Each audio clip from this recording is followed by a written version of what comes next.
Et puis, il ne pas. Non, hein. Il n'est pas dit zapper. Hein. Faut te caler, reste touché. C'est sur Espoir 47. Oh, tu veux les infos, tu veux émissions, tu veux baillement, tu veux film. Faut même pas tu as derrière. Il faut être calé. Voilà, c'est sur les mouvements, les antennes locales. En même temps, tu vois un peu, non, en streaming, tout ça là. Voilà, faut pas tu as derrière. Oh, il n'était pas de cash. Faut te poser le mouvement Amos. Tu connais pas? Champion. Toi, c'est que vraiment, sans dindin, c'est Nas Lago Krakra Djassa, Espoir 47. Et la télé des vrais moments, c'est Joe.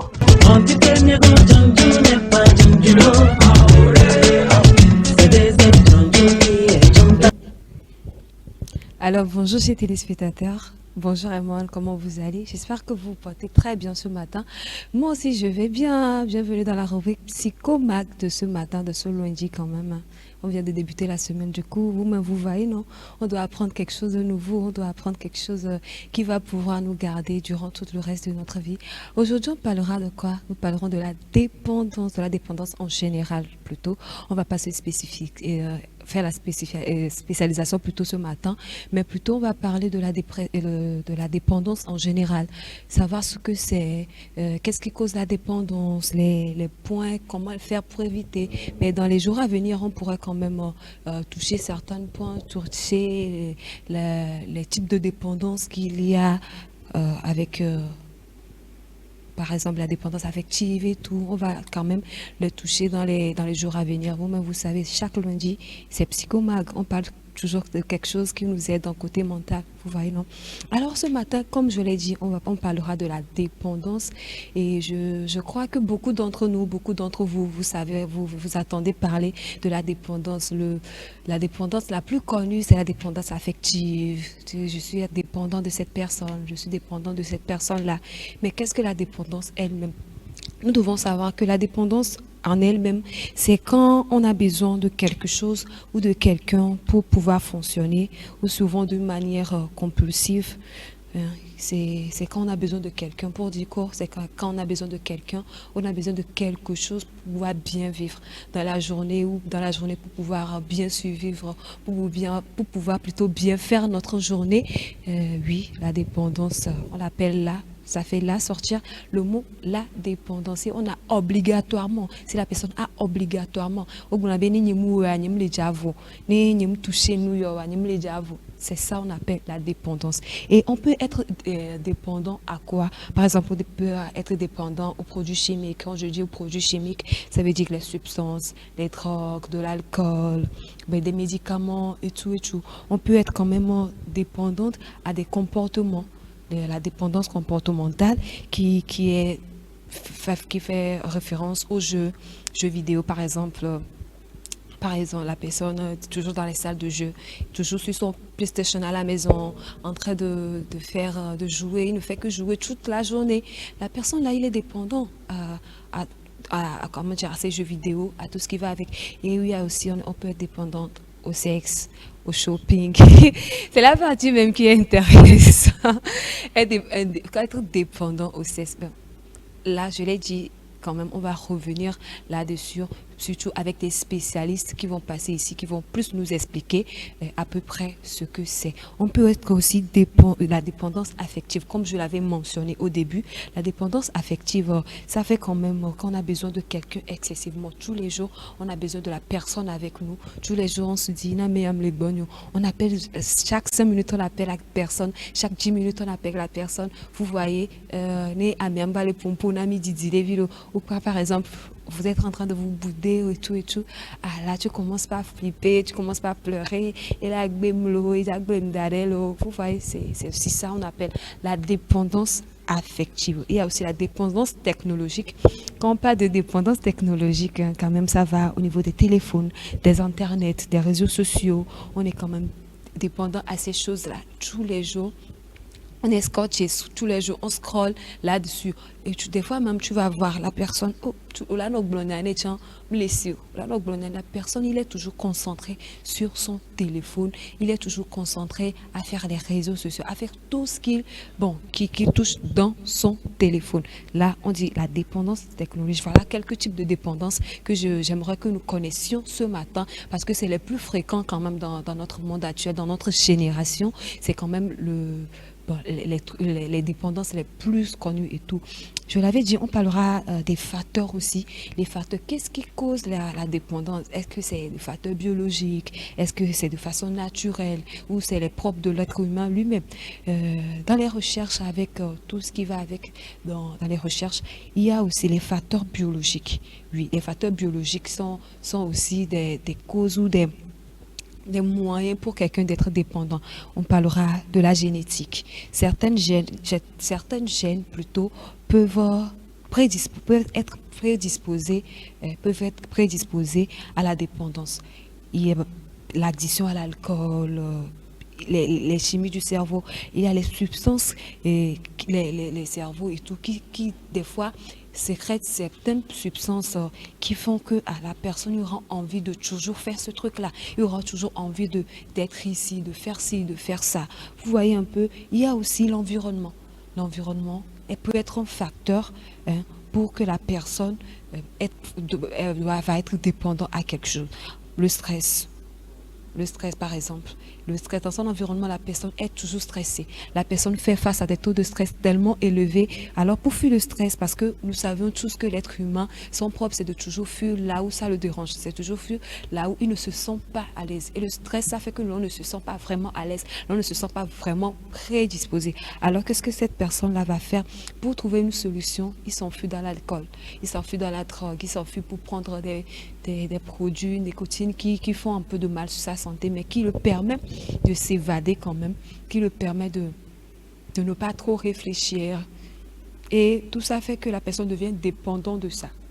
Il y a aussi le comportement, des habitudes quand même répétées, des comportements répétés qui font que la personne il devient dépendant. Par exemple, chaque 5 minutes, la personne doit toucher son téléphone. Chaque 5 minutes, la personne doit voir toujours un truc sur les réseaux sociaux.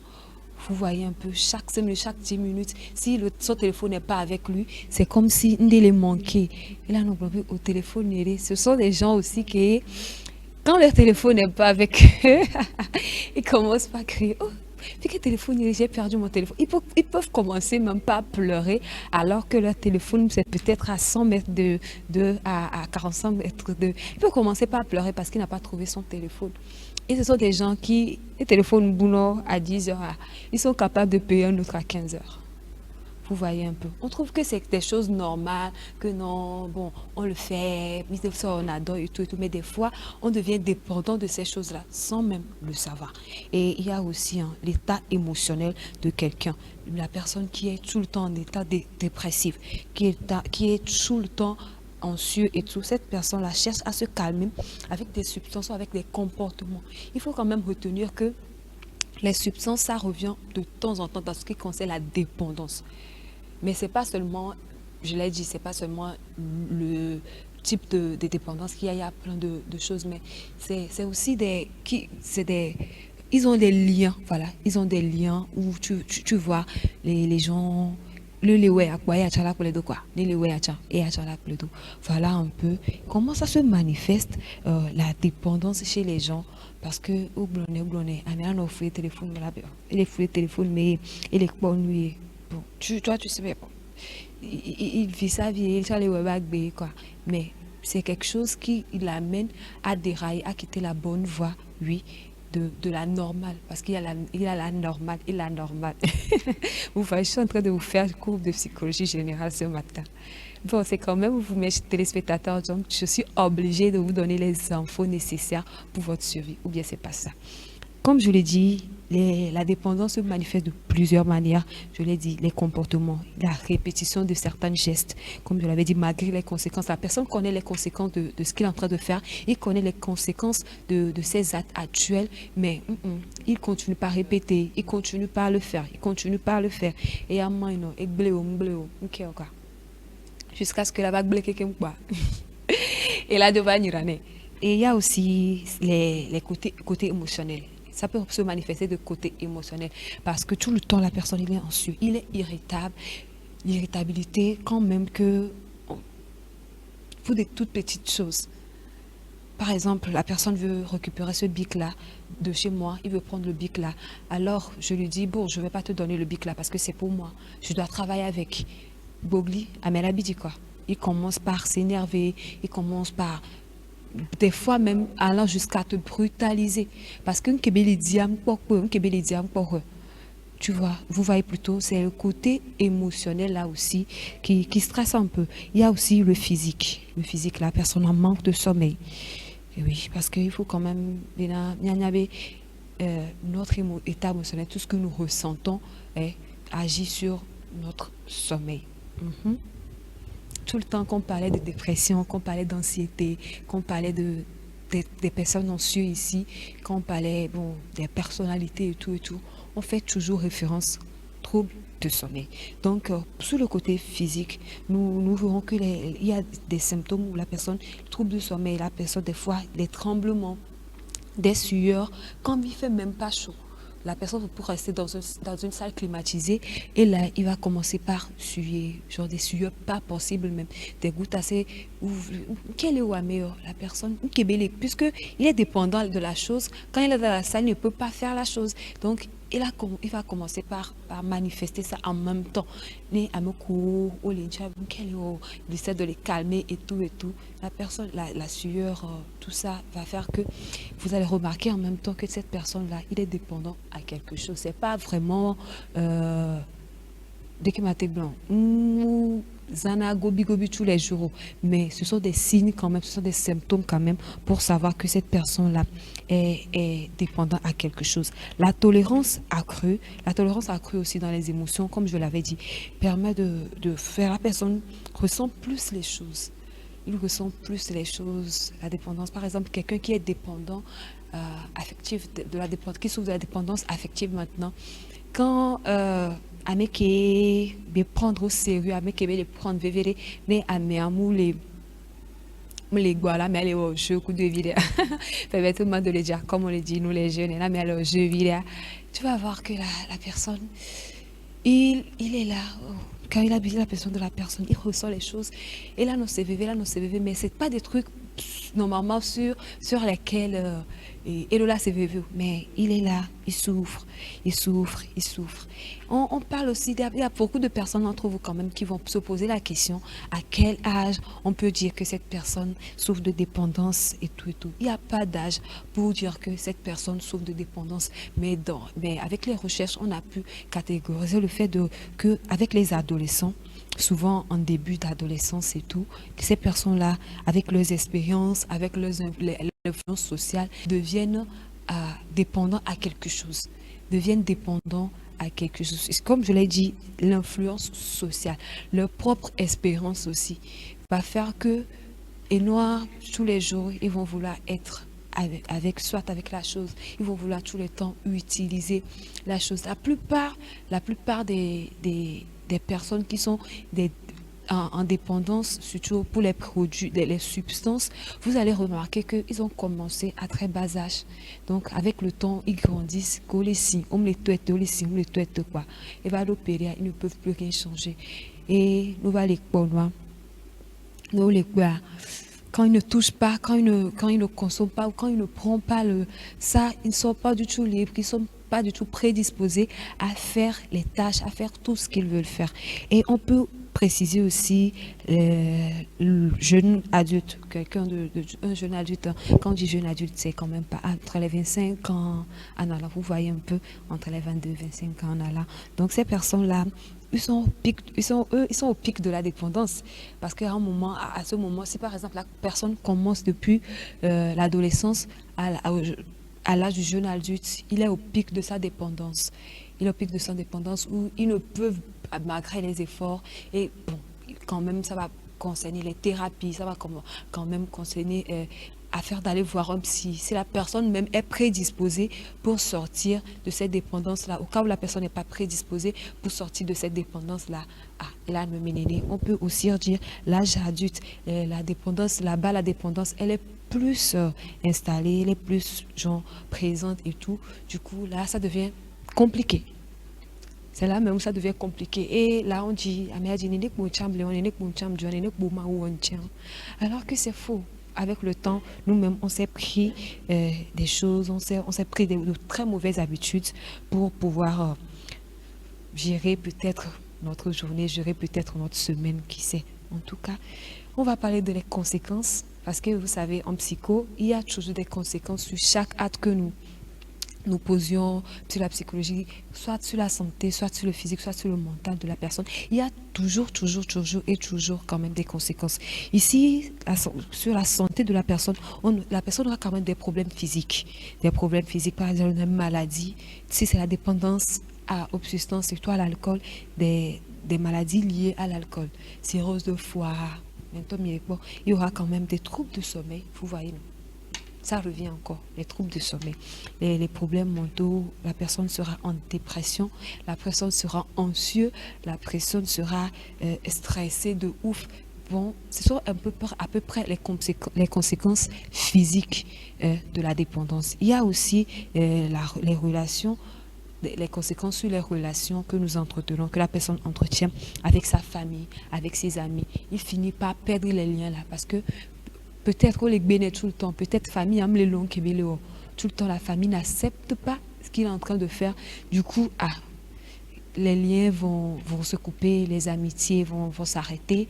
En bout de chemin, tout le monde va prendre du recul et tout. On aura encore des conséquences sur son travail. Si la personne il est travailleur ou si la personne il est quand même élève, on verra qu'il y aura quand même des baisses de performance,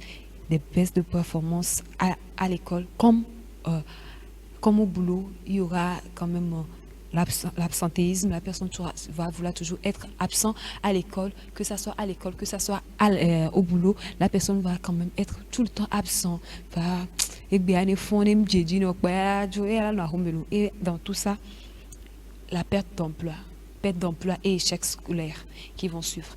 Et ça fait que une année ou une partie de la vie de cette personne-là sera bousillée, toute comme ça. Et aussi, il y a les conséquences sur le finance. Le finance, par exemple, la dépendance excessive pour satisfaire, les dépenses plutôt excessives pour satisfaire sa dépendance à jeux, drogue, vous voyez, des trucs comme ça. Les PlayStation, les 5 et toi, et là, les 6 qui va Tony soyez les appelés. Vous voyez un peu, 6 qui va Tony soyez les appelés, 7 qui va Tony soyez les appelés. Donc, au lieu que la personne fasse des économies, fasse des projets avec son argent, lui, il met plutôt ses économies, je vais le dire, dans sa dépendance. Donc ça fait que tout le temps la personne il est ruiné. La personne elle est ruinée.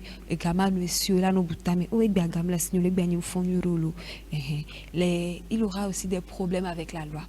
Parce que ceux qui sont, on peut le dire, dépendance face aux substances et tout, et les autres dépendances, à part la dépendance affective et tout, la personne aura des problèmes avec la loi. Ce sont des personnes hors loi qui, des fois même, et c'est la poyo, alors c'est pas poyo. Vous voyez un peu. Ils ont des problèmes quand même judiciaires parce que beaucoup d'entre eux conduisent en état d'ivresse. Beaucoup d'entre eux commettent des vols parce que gamme les si, appelez nous, et bien gamme les si, appelez, et bien, donc il est obligé d'aller voler. Il est obligé d'aller choper quelque part. Et c'est pas trop bien. Et c'est à la bas. Vous voyez un peu, voilà les conséquences. Aujourd'hui, on va parler aussi de comment faire pour éviter ces dépendances-là. Il faut que la personne se connaisse elle-même. La personne se connaisse elle-même pour savoir que la personne doit savoir gérer ses émotions aussi. Savoir gérer ses émotions d'une manière à parler à quelqu'un, apprendre à gérer le stress, son stress. Parler à quelqu'un, quand on avait nous pas parler à quelqu'un, si c'est bon même, faut avoir un psy. Parce que tu vas devoir aller te confier soit à l'alcool, soit à la drogue, soit au tabac et tout. Et ça sera mauvais, très mauvaise même pour ta santé. L'entourage, on doit s'entourer de très bonnes personnes. De très bonnes personnes pour que ces personnes-là ne nous influencent pas, pour qu'on devienne des dépendants de quelque chose. Vous voyez un peu. Il y a aussi le fait de se fixer des limites. Fixer des limites au cas où je peux dire non à ces produits-là. Je peux dire non à ces comportements-là que je sais que va nourrir, qui peuvent me nourrir dans l'avenir et tout. Vous voyez un peu. C'est comme ça on peut faire pour pouvoir éviter d'être dépendant à quelque chose ou à quelqu'un. Je l'avais dit depuis le début, nous allons que parler de la dépendance en général ce matin, mais avec le temps, avec les jours à venir, je l'ai dit, c'est chaque lundi, on va revenir avec les types de dépendance, on va bien en parler et pourquoi pas avec même des spécialistes s'ils ont le temps de passer avec nous.